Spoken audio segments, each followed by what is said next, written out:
మేడ్చల్ జిల్లా పీర్జాదిగూడలోని శంకర్ నగర్లో తెల్లవారుజామున ఒక యువతి అనుమానాస్పద మృతి స్థానికంగా తీవ్ర కలకలం రేపుతోంది. అర్ధరాత్రి నగ్నంగా వీధుల్లో పరుగులు తీసిన యువతి ఆలయ విగ్రహం తీసుకెళ్లింది. ఆ యువతి కాసేపటికే చెరువులో శవమై తేలింది. చనిపోయిన యువతి తల్లితో పాటు శంకర్ నగర్లో ఒక ఇంట్లో అద్దెకు నివాసం ఉంటోంది. ఇంటి యజమాని ఆన్లైన్ యాప్ ద్వారా తల్లి కూతుళ్లకు అద్దె ఇచ్చాడని స్థానికులు చెబుతున్నారు.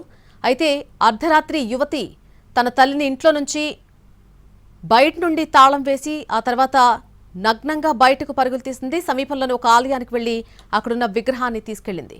కాసేపటికే ఆ యువతి మృతదేహం చెరువులో కనిపించడంతో స్థానికులు పోలీసులకు సమాచారం ఇచ్చారు.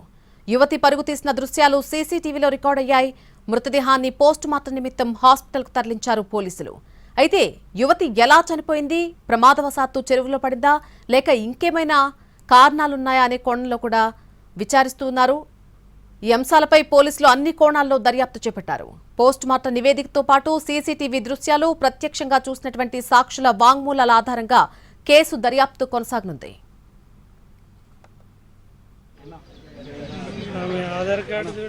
ఇదే అంశంపై మరింత సమాచారం మా ప్రతినిధి రవి అందిస్తారు.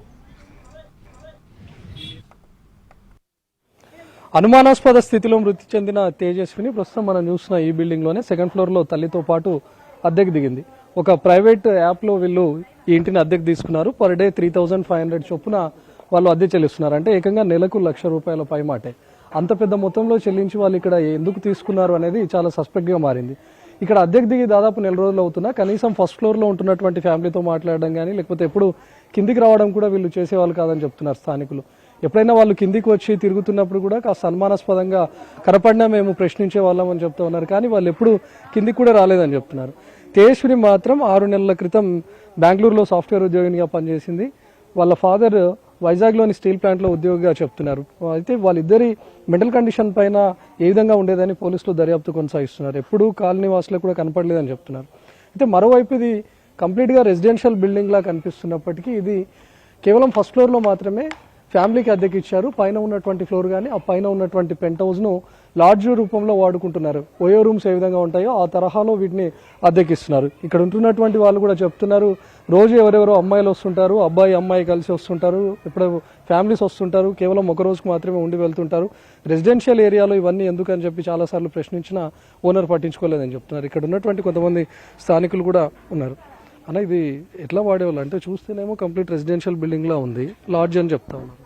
అంటే మాకు కూడా తెలియదు సార్. అది అంటే ఈగలుగా వచ్చారు ఇద్దరు అమ్మాయిలు, 3 బైక్స్ 4 బైక్స్ అలా వచ్చి వెళ్ళిపోయేటోళ్ళు. మళ్ళీ ఏంటంటే మనం చూసి అడుగుదామంటే ఆయన ఇట్లా ఓనరు ఏదైనా చిన్న చిన్న ప్రాబ్లమ్స్ ఉంటే వచ్చేవాళ్ళే కానీ మళ్ళీ దానికి ఇట్లా అని చెప్పి మాకు తెలియదు.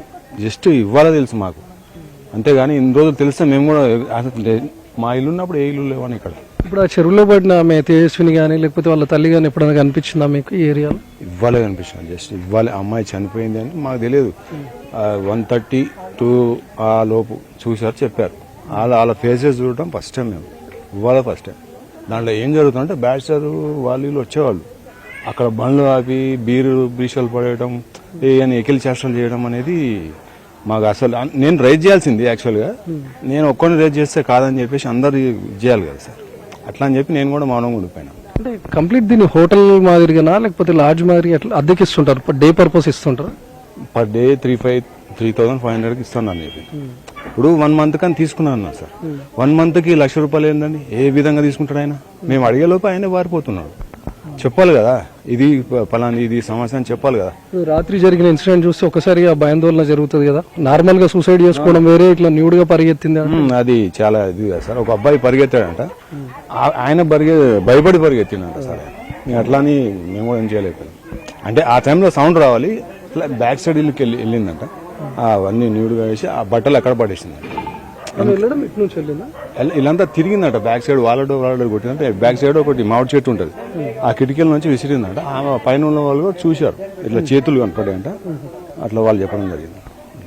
రాత్రి జరిగినటువంటి ఇన్సిడెంట్ తో ఒక్కసారిగా కాలనీలో కలకలం రేగింది. ఇక్కడ నుంచి చూసినటువంటి బిల్డింగ్ లో తను పూర్తిగా వ్యవస్థగా మారిపోయి మనం చూసినటువంటి రోడ్డు ద్వారా పరిగెత్తుకుంటూ వెళ్ళింది. మెయిన్ రోడ్ లో రైట్ తిరగగానే అక్కమహాదేవి టెంపుల్ ఉంది. ఆ టెంపుల్లో లోపలికి వెళ్ళడానికి ప్రవేశించింది. లాక్ ఉండడంతో టెంపుల్ పక్కనే చిన్న గుడి మాదిరిగా ఉంది, అందులో ఉన్నటువంటి విగ్రహాన్ని తీసుకొని వెళ్లి చెరువులో దూకింది. నైట్ మా డోర్ కూడా కొట్టిందంట, కానీ మా అత్తమ్మ తీయలేదు. మళ్ళీ వెంటనే మళ్ళీ కింద వచ్చి వేరే పక్క వాళ్ళ డోర్లు కూడా కొట్టిందంట అమ్మాయి. ఇప్పటివరకైతే తల్లి చెప్తున్నటువంటి ప్రకారం 6 నెలలుగా మాకు పీడ కళలు వస్తున్నాయి, రక్తం చిందిస్తున్నట్టుగా కళలు వస్తున్నాయని చెప్తున్నారు. కాబట్టి వీళ్ళకు ఏదైనా పూజలు చేసే అలవాటు ఉందా, లేకపోతే ఎవరైనా స్వామీజీని సంప్రదించారా, లేకపోతే వీళ్ళ మానసిక స్థితి ఏ విధంగా ఉండేదానిపైన పోలీసులు ఆరా తీస్తున్నారు. కెమెరామ్యాన్ హరీష్తో రవికుమార్, ఎన్టీవీ, ఫిర్యాదిగూడ నుంచి.